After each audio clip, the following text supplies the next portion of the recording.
What is up, people, and welcome back to the channel, back for another one. Look, today we're gonna be watching some scary TikToks. Y'all should already know the drill. If you're new to the channel, make sure you hit that subscribe button. Let's get it. Pilot was possessed by aliens in midair. The story of Rafael Pacheco Perez. In 1976, an apprentice pilot was flying in Mexico City over the lake of Texcoco. After a few hours, Rafael was supposed to be back from his practice flight. The air traffic contacted him, but the strange thing is that it was the one in Acapulco, far away from his location. After they were able to speak to him, they found something shocking. Rafael was being controlled by an entity as he was flying the plane. Here is the audio with translation.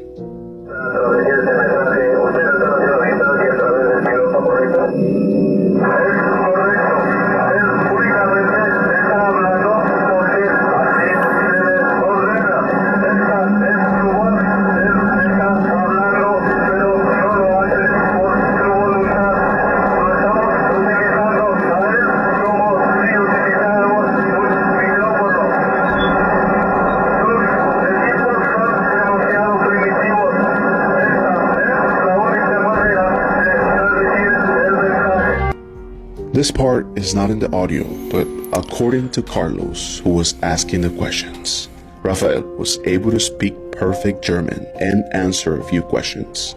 Later, they found out that he had never taken a class of German. Rafael was examined by doctors and was found to have no drugs in his body or have any mental illness. This was so traumatic for Rafael that he never flew again.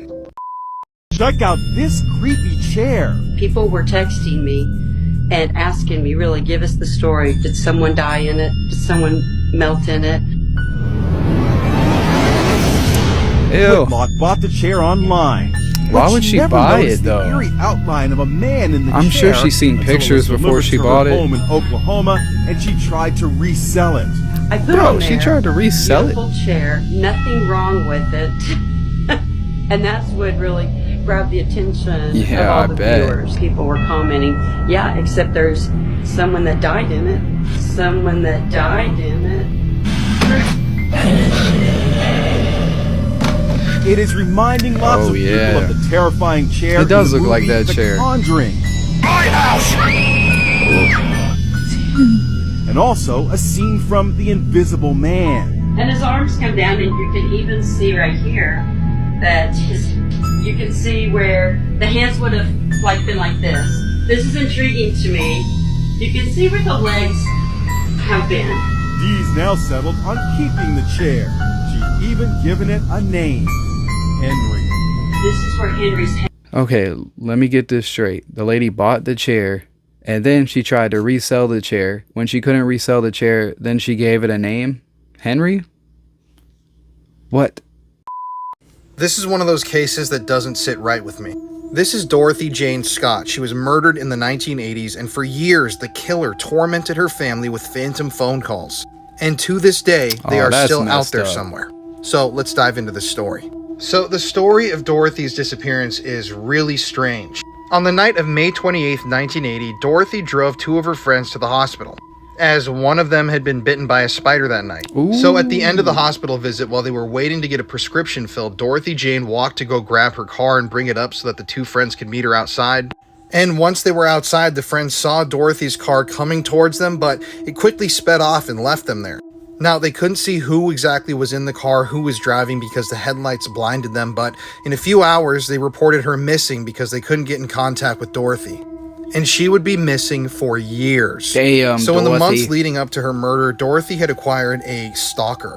She had been receiving phone calls at work from a strange, unidentified male caller. And on these phone calls, this guy would tell her how much he loved her, and then he would state that he intended on killing her soon. One day, this phantom man even told Dorothy to go outside because he left a surprise on her car, and when she went outside to look, there was a single dead rose on her windshield, which is very creepy. On one of these particularly gruesome phone calls, the caller even stated that he planned on abducting Dorothy and chopping her up into little bits so that no one would ever find her. So these phone calls obviously terrified Damn. Dorothy, and in the week leading up to her disappearance, she started taking karate lessons. Okay, so let's flash back to the night that Dorothy disappeared. Remember, her friends were waiting for her outside of the hospital when they saw her car speed by them, but they couldn't see who was inside the vehicle. At around 4:30 a.m. that morning, 5 hours or so after they saw her car speeding away, the car was found abandoned in an alleyway 10 miles from the hospital, and it was on fire, which torched all evidence that could have been in the vehicle. Damn. So Dorothy would be missing for years, 4 years in fact. But it only took 1 week after her disappearance for the killer to start calling her own parents. So about every Wednesday afternoon for a period after Dorothy went missing, this caller would call her parents and say the strangest things. He would tell them things like, "I have her." He would also claim that he was the one who killed Dorothy. He was basically tormenting her parents and saying that he knows exactly where she is and what had happened, but he was never going to tell them. Now, 4 years later, this was going on for 4 years, in April of 1984, this caller once again called Dorothy's family, but instead of her mom picking up the phone that night, her dad did. And after her dad picked up the phone calls completely stopped. That is, until a few months later. Now, in August of 1984, a construction worker would come across a set of bones that belonged to a human and a dog. And those bones were eventually revealed to be those of Dorothy's. And immediately after her remains were found, the caller once again began to call her parents. This time the police installed a recorder that bugged the family's phones. They were trying to get this guy's voice on recording and trace the phone calls, but the calls were never long enough for them to trace, and they still had no idea who this guy was. To this day, authorities still don't know how Dorothy died. And even though the phone calls eventually stopped, the killer's never been brought to justice. Now, the only suspect that's ever emerged in this case still doesn't have a name. It's the same guy that called, obviously, Dorothy's family, but it was a man who called a local newspaper just a few days after Dorothy went missing. And on this phone call, this guy said that he loved Dorothy, she had been cheating on him, and that he was the one who killed her. So that means that to this day, this killer is probably still out there somewhere, and they've never been brought to justice. This crime occurred over 40 years ago. There are no leads, and I don't think that this is a case that will ever be solved. If this killer dies, I'm sure that they're going to take this secret to the grave with them. You know, the ugly truth is, like, there's mysterious cases like this that's been happening for centuries and centuries that go unsolved. It takes a very sick man to do some shit like that. You know what I'm saying? Okay, so I'm home by myself. That's my car right there, the white Challenger. That's mine. That's my dad's Jeep. He went with my mom to the store in her car, and both of my sisters are at work right now. I'm by myself with my dogs. Hi. And I'm hurt, but that's okay.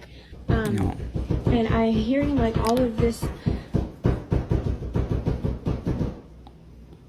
Somebody's at the door. I don't know where it's coming from. Sound like it was coming and from I've inside. looked everywhere. I don't know where the sound is coming from. Oh. Whatever it is, it's in there. Hold up. Let's talk about the game Light as a Feather, Stiff as a Board. This is a game a lot of people play at sleepovers, and you will be levitating somebody. The person who's going to be lifted up will lay on the ground with arms across their chest. Everyone else will get behind that person and kneel like the picture behind me. One of the people kneeling down will be the leader. They'll kind of guide everyone through how to do this. You're going to grab both of your hands, go like this. You're going to slide your hands and fingers underneath the person, and the leader is going to begin chanting, light as a feather, stiff as a board. As you're chanting, light as a feather, stiff as a board, you have to increase the effort that you're giving out when you're lifting the person. So the more you chant, the harder you have to lift up. And you're going to keep going with this until that person is levitating. Sometimes in this game, the person that is levitating or the person like leading the chant will see someone that is dead, or they'll see a way that somebody in the room will die. And if you play this game, they'll tell you how that person dies. I wouldn't play that game. You slowly lift the person down and keep chanting, light as a feather, stiff as a board. The person levitating might have changes in their face or their tone of skin. They may get really pale and cold, but this is a very old game. The reason this works is because of the weight distribution. If there's a bunch of you guys lifting somebody, obviously it's not going to feel as heavy. And of course, with any other horror game, it's theatrics, which make it fun. Let me know what you guys think about this game, or if you played this game in the comment section below. I've never played this game. I will never play this game. What about you guys? Are you guys going to ever play this game? This group of young men went to the forest to play at night, and they tested the Slender Man summoning game at 3 a.m. to see what would happen. They drew the symbols of Slender Man on the tree trunk Come and the on. symbol of the devil on the ground. They light candles around the star symbol, and a man stepped inside and recited the spell They're 10 asking times to for summon it. Slender Man. Slenderman, And this is what the camera all recorded. the children try to run. Slenderman, Slenderman. To him, it's part of the fun. Slenderman, Slenderman. Why does he dressed sound in like he's dark, been huffing with a laughing suit and gas? tie. Slenderman, Slenderman, you must... Slenderman, Slenderman. When Slender Man Slenderman, you appeared, the group ran out of the woods in panic and found a motel to spend the night. The next morning, they dared to go back there to pack up their things. Oh man.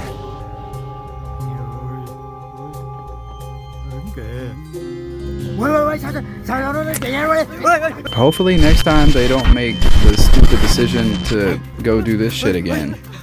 I mean, When I was 12 years old, me and my family moved into a new house, and behind the house there was a cemetery. The cemetery had a fence that separates the graveyard from our house. It was late one night, and a couple of my friends and I were playing soccer. My friend kicked the ball over the fence, so we went to go get it back. Keep in mind, the ball went into the graveyard. We went around the fence to get the ball, and we saw a tall, skinny person. It was normal to see people at the graveyard, but never that late at night. We grabbed the ball and waved at them, then ran back thinking maybe it was someone visiting a loved one's grave. But when we got back to our backyard, my friend said that he had gotten a weird feeling from whoever we saw. But they said that they were fine and continued to play soccer. Just then, we heard something scratch the fence. We all looked at each other and ignored it because we thought maybe it's just a cat or a bird. But then we see a head peek out at the top of the fence. So we ran inside, locked the door, and told our parents. To this day, that still freaks me out, and I still don't know what it was. But I haven't seen Thank or God. heard anything since the you day of feel the me? Holy shit, you guys. I'm just sitting here at work and these two girls just came into the school and they're just standing there at the end of the hall. I don't know what to do. Go away, this is the res, you can't do that here. Oh my god, I'm all alone. I think I've heard about the res before. I think it's known for being haunted. Nope, I'm out of here. Nope. Yeah, no I'd be way. getting out of there. Normal looking photos that have a disturbing backstory. Part 29. This stroller belongs to a 4-year-old Ukrainian girl named Liza. In July of last year, she and her mother Irina were hit by a Russian missile. Man. This is 23-year-old Ricardo Lopez. Over the course of a few months, he vlogged the entire process of making and sending a bomb to his favorite singer, Bjork. Luckily, the package was intercepted, but not before Ricardo took his life on camera. This x-ray shows an infant victim of the 1999 Brixton nail bombing. A neo-Nazi named David Copeland bombed areas across London, but miraculously, the baby survived. This photo shows 69 boys in a dormitory before it was set on fire in 1959. And while 48 of them managed to escape, 21 of them died in the flames. Rest Further, in police peace, yo. never investigated Damn. who or what caused the fire. Man, this. Got the lights flickering. Oh Lord. My man's got a demonic entity in his house, his apartment. Nah, it could just be people in the rooms flicking the light, you know?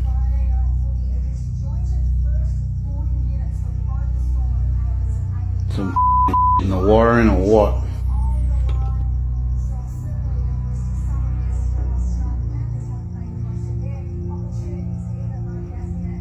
The is that? Man, it's some You in guys my see that on the house. table? Get the Yo, peep yeah. down on the table. I'm pretty sure those are that the lights that you can change and like cut off with your phone. Oh, that! I'm out. I'm out. Go. He says that having his own fingers amputated has made him feel more complete. Yet he says he's only 46% of the way to becoming an alien. Bro's a and what he has reptile. planned next is disturbing. This man hails from Montpellier, France, and his name is Anthony Lafredo. Anthony calls himself the Black Alien. Yeah, that's he what I'm began his talking about. transformation It's at more the like age of 27, and in Oh, that order was to look him? less and less like a human, he's My already man had didn't look that tattoos all over his bad. body, as well as numerous cosmetic surgeries such as removing his tongue, nose, ears, and 2 fingers. He's also had his teeth dyed purple and the whites of his eyes black. Bro, he took his He even ears had off. silicone implants implanted. To justify all this, he explains, first you have to know what you want. Then you have to have the courage to say it. And finally, you have to have the energy to do it. According to some sources, his next steps are to have his legs amputated. Come and to become on, very bro. thin. So we wonder what he'll look like when he's reached 100% of his transformation. And more importantly, we wonder why nobody's stopping him because he's clearly hurting himself. Yeah, for real. But he says, I'm lucky enough to live the life I want, to do what I want physically. It's absolute freedom. There's no one to stop me. Except that he still complains when he gets kicked out of public places like certain restaurants, which don't hesitate to ask him to leave. If I seen that man in a restaurant, I'm grabbing my shit to go and I'm walking out. You may have seen Megan is Missing, but you may not know the real life story behind it. This girl disappeared, and then a few months later, her friend disappeared. Oh. And it's just as upsetting, so viewer discretion advised. Ashley Pond was a popular 12-year-old girl who left to walk to the bus stop on January 9th, 2002. Damn, But that evening, when she didn't back. return home, her mom realized that she'd never even gotten to school that day. People weren't sure if Ashley's disappearance was related to foul play or if she'd run away, because a few months earlier, she'd accused her friend's dad of trying to touch her at a sleepover. And because people suck, she was basically called a drama queen and not taken seriously. Her best friend on the dance team, Miranda Gaddis, got heavily involved in the search. And their dance team even organized fundraisers. But on March 8th of that same year, Miranda then went missing while walking to the bus stop. And this was the same bus stop, so people quickly realized that there was a predator among them and he probably lived in the same neighborhood. And the house nearest to the bus stop was owned by Ward Weaver. His daughter went to school with the girls, and remember when I said Ashley was the subject of gossip? Well, Ward Weaver was the man she accused. And after the disappearance, this man dug a hole in his yard and covered it with concrete. But he was so confident that he even invited the media into his house to see that the girls weren't there. This neighborhood nice guy was exposed as a predator on August 13th when his son's girlfriend called 911. She'd been at their house when Ward Weaver attacked her, and luckily she escaped and called 911. But Miranda and Ashley were still missing. While he was in jail for the attack on his son's girlfriend, the landlord came to visit his property. When the landlord looked up, he saw 5 fly strips completely covered with flies. Ew. And knowing that there were 2 missing girls in the neighborhood, the landlord realized he just found them. This is a long story, and the rest of the info will be in part 2. This has to be one of the scariest videos I've ever seen. No ghosts, no spirits, real life. A young female real estate photographer was taking photos for her job one day. She happened to be in an occupied house. The resident began following her around. She says this wasn't unusual, so she didn't think anything of it, until she started noticing multiple locks on certain doors, and even a camera pointed toward one of these doors. When she goes upstairs, a man comes out of one of the rooms. What happens next is straight out of a horror film. You have to see the video for yourself. Okay, so I took pictures of this house, and this guy was following me around like the whole time. That's a messy house. Which isn't unusual, but he was a little bit strange, and there was like 6 people living in this house, and it's a hoarder house. But I also noticed they have like 3 locks on the door, and then down here they have locks. And then going up here, they have a camera, and it's facing this door. Anyway, a roommate comes out of this door and he asks them if he should lock the door and kidnap me. And I said, what? Immediately, people know where I am. And then he laughed and said, no one would ever hear from me Can't joke again. like that, guy. Bro, I did not even finish this house. I immediately left. I was like, nope.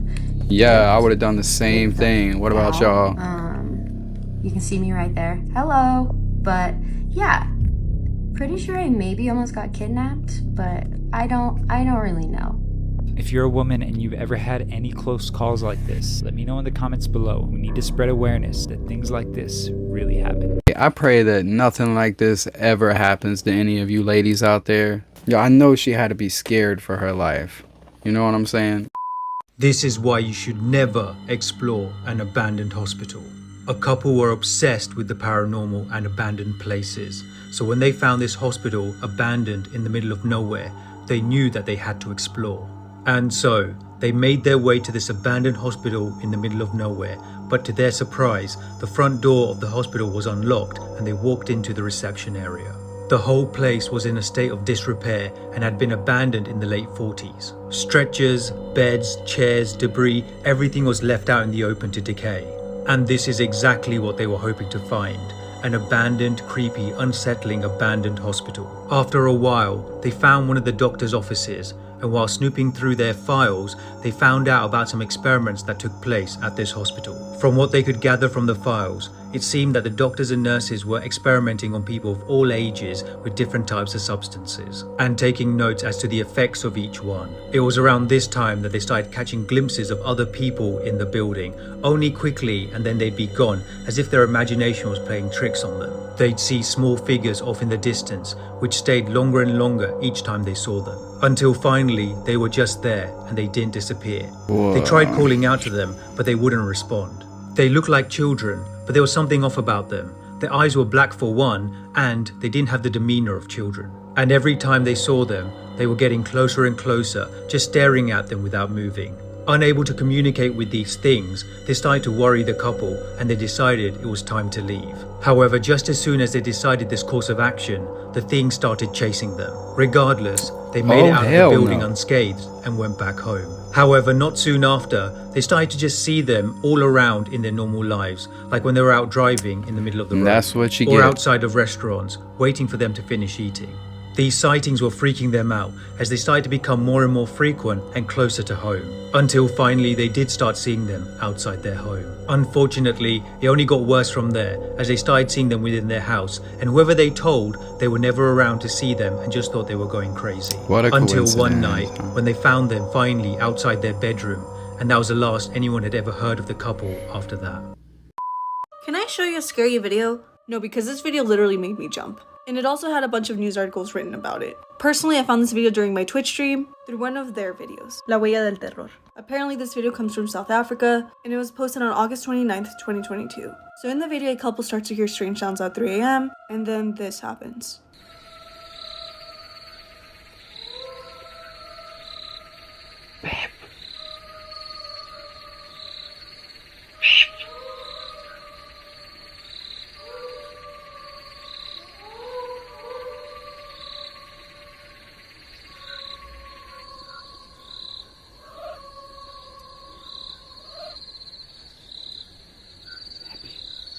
Baby.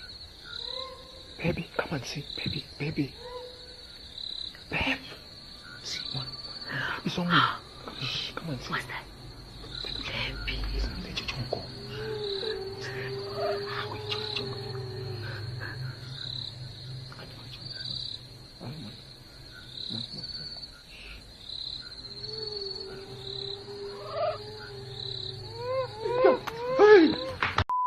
Kept hearing her son playing with someone in his room, but when she looked at the nanny cam, this happened. A mother uploaded a horrifying video explaining that ever since she had a miscarriage, she began hearing voices and strange noises coming from her newborn son's room. But it wasn't until she looked over her nanny cam recordings after an active night that she would make a horrifying discovery. Oh man.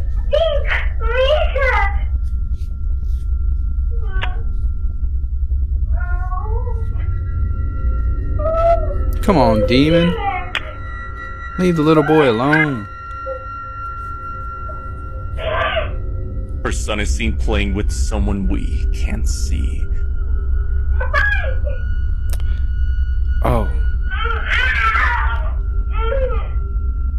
Then, as the chair is thrown to the side, he gets pushed back. Oh, the mother man. believes this could be the vengeful spirit of her unborn son haunting his sibling. In the following video, a mother is recording her daughter because of something very concerning that she just said.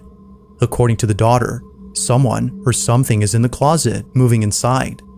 She was able to capture a glimpse of this movement from the gap beneath the closet door, but couldn't make out who or what was in there. This was extremely concerning to the mother, as for a while they've been dealing with strange occurrences at home. They believe that a squatter is hiding in their house. Now they had thought this for the longest time, until something pretty creepy happened recently. Although Cheryl, the mother, doesn't exactly say what happened, she now knows that something else is going on in the house. One day, Cheryl is sewing in her room when her daughter, who's playing with her toys right behind her, tells her that something had moved in the closet. she immediately grabs her phone and begins to record. Hey guys, just wanted to jump on really quick because I had to Yeah, stop she definitely swimming. looks scared. My daughter just said that Looks like she's about to really cry. happened, and we've been experiencing a lot of strange things lately, just different noises and stuff. Don't mind Yeah, my you got all them mannequins, creepy I ass sew for a living, mannequins. so.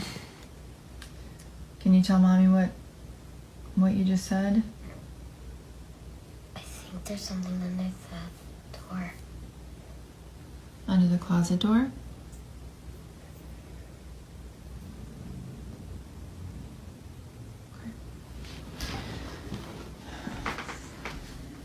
Come on. They're gonna end it like right before she was about to open the door. But hey, if her daughter was acting, she needs an Oscar though, for real. She was bringing out the tears and everything. A story that just continues to keep me up at night is what happened to the Yuba County Five. In 1978, there were 5 men that were coming from a basketball game in Chico back down to Yuba City in the middle of the night. Now, all 5 of the men suffered from mild intellectual and psychological disability. Never gonna know why they did this, but for some reason, when they were on the highway, they got off of the highway and went onto a dirt back road in the Plumas National Forest. You know, is that for whatever reason, they eventually got out of their car and started walking on foot, and they vanished. Police eventually found that car and they expected something's wrong with this. Not the case. The car had gas and it was working fine, so why did they get out of it and walk through the woods? Nobody knew what happened to them until eventually somebody stumbled into this cabin. Quick before I get into it, if you want the full episode on this, you can listen to it on Creep Time, the podcast. Inside that cabin was the body of Ted Wire, and he had lost 80 pounds. Didn't make any sense because the cabin was full of food. Eventually they found everyone's body except for Gary Mathias. A group of 3 friends were at one of their houses having a good time, when suddenly, out of nowhere, the owner heard some creepy noises coming from the bathroom, which at first they brushed it off as just a strange coincidence, but after a while the noises persisted, so they decided to check it out. That's the biggest stain What they I've ever captured seen on a floor. left them completely terrified. Just a side ¿Están note. escuchando? Soy yo. Se están escuchando mazo de ruidos, tú. Yo vine del baño. No vayas, estás loco, Hermano. ¿Qué es lo que quiere que vayas? Vale, venga, poco a poco, tío. Una polla. Una polla. Una polla. No. Ocho, para. Para internet, hermano, ¿qué haces? ¿Estás loco? Se está escuchando y todo, hermano. Escúchame, pon internet ahí. Hermano. ¿Hola? Una polla. No. Hermano, esto da mucho mal rollo, ¿Hay alguien ahí? No. Hermano. Like, isn't this their house? Don't they live there? I think they would know if somebody else was. Tira. Did that door open? No. It was already open. Espérate lo que hay, vale, ahí no hay nada. Nada ahí.